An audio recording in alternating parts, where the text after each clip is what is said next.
Hey everyone, it is Tuesday, February 13th, and it's college basketball games tonight. I've got 8 plays here. I'm just going to run them down the order.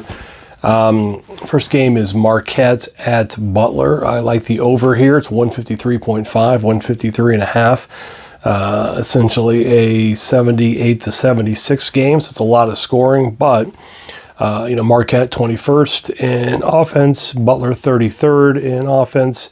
Paces are also fairly quick at 81 and 121. Of course, they both also have pretty good defenses. Marquette's at 16 and Butler's at 86. But the pace of the offense and basically what they've actually been doing on the year, I'm liking both. I think actually both teams will hit 80 here. But Marquette has hit 85 plus in 4 or 5 games, 5 of the last 7. So they've been on fire offensively. Butler's average game on the year off, giving up a lot of points as well because their pace is 154, which is what we're looking for.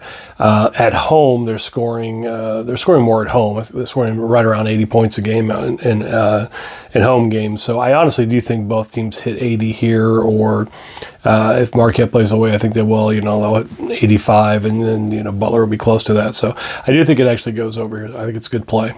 Next game is Michigan at Illinois. Really just looking at the Michigan team total under. It's 68.5, 68.5. On the road, with McDaniel gone, they're just not scoring as many points. Illinois has pretty good defense.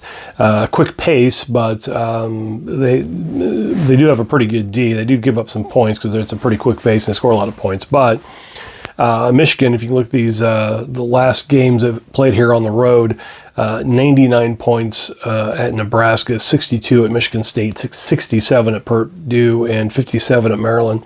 So I honestly don't think they get over 68 here. I think it's a pretty good play, so I'm going to go with that. Next game is Texas A&M. They are an 8.5 point favorite at Vanderbilt. Same thing I said. The last one was South Carolina actually played Vanderbilt. I think it was South Carolina. They ended up beating up on them. So I don't really care if it's a huge road number. I get it, but Vanderbilt's just so bad. Teams are just covering that 8.5.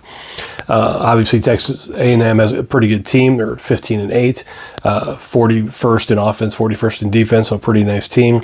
Vandy 6 and 17 on the year. KenPom ratings 227 offense, 199 defense. So again, I don't see them scoring very much on A&M. I don't see them playing good enough D against A&M to hold them down. So lost 9 to 10 games. Obviously, last 6 games have been double-digit games. Again, I'll give the 8.5 points. I think Texas A&M wins it by double digits.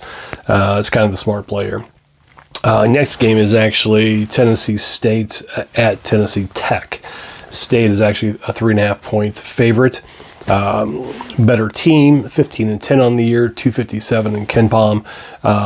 Tennessee Tech is 8 and 17 on the year. KenPom rating at 337. State won 7 of 8. Tech has lost 6 of 7. Really just a better team, playing better, yada, yada, yada. Use my usual plays. So 3.5 points on the road is not really that big of a deal for me. So I'm going to take Tennessee State. Next game, Ohio State at Wisconsin. Ohio State is a 9.5 point underdog. I do like Ohio State here if you're going to give me 9.5 points. Obviously, the KenPom ratings and the computer ratings still like Ohio State, but they keep losing. Finally won a game last game, but they lost a bunch before that. But they're scoring points. They're just giving up a lot, but they've been scoring. They scored 73 plus in 4 straight. Wisconsin is their worst, matter of fact, it's the worst stretch, and I'm not sure exactly how many years, but they've lost 4 straight games. They've been scoring, I think one of those games they were in the 50s, 3 others they were in the 60s, so they're just, they're a really good offensive year if you look at their KenPom ratings, but they just are not scoring recently. And that counts a game or 2 at home. So like I said, they're not scoring. Ohio State is scoring. Even if Wisconsin gets back on track here offensively, I'll take the 9.5 points with Ohio State. I think it's a good play. Next, Mississippi at Kentucky. Ole Miss is getting 8.5. I like them here as an underdog. Kentucky's not playing very good ball. They've been scoring a lot of points this year. They've also been giving up a lot of points. So, they're just shooting well and hitting a bunch of threes and fast pace and scoring a ton, but they're just giving up almost as many as they're scoring. So, at least recently. So, Kentucky's lost 4 of 6 games. 3 of those were actually at home. I have no idea the last time when they lost 3 games at home.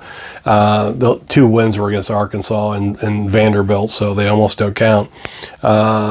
Ole Miss, again, nice year, 18-5. They have lost the last 2 games, but still Ken Palm, 60th in the country, the 30th best offense. They, with their offense versus Kentucky's defense, I expect them to score some points here. So I do think, especially the way Kentucky's been playing, I think they'll stay within 8.5 points. So I think they'll score enough to stay with them. So next game, Louisville at Boston College. Louisville, 8.5 point underdog. It's another big underdog play I'm actually taking. First time all year, and I can't believe I'm doing it, but I'm taking Louisville.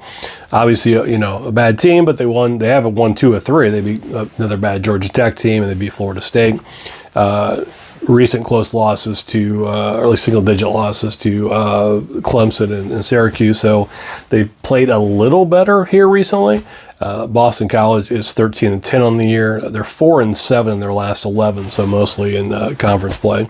The 4 wins were single-digit wins against Syracuse, bad Georgia Tech team, and a bad Notre Dame team twice. So it's not like they're beating anybody good. So again, the idea of Boston College being an 8.5 point favorite over, I guess, anybody at this point, I'm a little shocked. Louisville's played well enough and won a couple games recently. I think they'll keep it close. So if they go back to being their horrible Louisville's self, I'll apologize later. But for now, I'm going to go ahead and take them. Final game of the day is Air Force at San Jose State. Total's 135.5, 135.5. I'm looking at the under here. Basically a 68-67 game. This was originally a lean. I'm going to go ahead and play it. Air Force at this number. Air Force is 8-3 under in the last 11 games, and San Jose State is 5 straight unders under this. Throughout the year, it's probably a pretty good number, but if I look at the way they've actually played recently, I think it's actually pretty smart. Just 2 teams that just do not score very well. So the thing is, which is going to win out, the offense or the defense? And usually I'm more of I think in this situation, I think the offenses are actually going to lose out. Neither team is actually very good. They just don't score. And I'm generally a big believer that bad offenses still can't score against bad defenses. So over the course of time, more times than not, that's the situation. So I'm just going under the thing where I think they're both going to be scoring in the 60s. I think it'll be under the 68-67, the 135.5. So anyway, 8 plays tonight. I appreciate it if you guys hit the like and subscribe button. Appreciate it.